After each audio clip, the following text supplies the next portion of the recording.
some fat. Mix it neat and let rest or rise.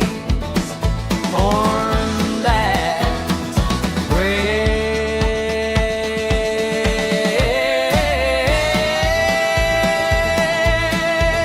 Let's do some bread recipes.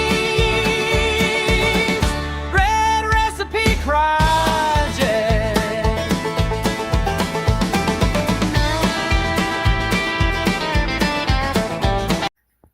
So I've got my sifter out and I've already sifted 2 cups of flour, and I'm going to resift that flour that I just sifted.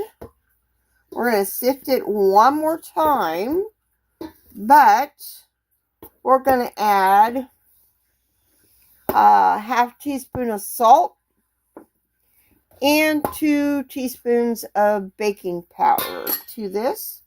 I'm going to sift it again with that salt and that baking powder. And then I'll be right back for the next step.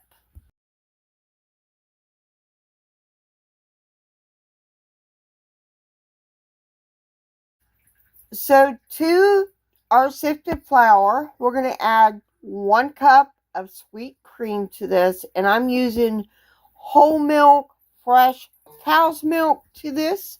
So I'm going to stir that in. So now we're going to add 2 beaten eggs to this. And if this is too stiff, we can add a teaspoon of water. So I'm going to get this, and then I'll be back because we're going to put it on a board. So the recipe says next to put out on a floured board and pat it to a 1/2 inch thick. And then we're going to be placing this in a greased baking sheet, on a big greased baking sheet. So I'm going to go get that and I'll show you the next step. So this recipe did not say anything about forming biscuits or anything like that. It just said to pat it out and put it in a 450 degree oven for 10 minutes. And then that's all it says to do. So I'm going to but we're going to bake this for 10 minutes and we'll see how these are.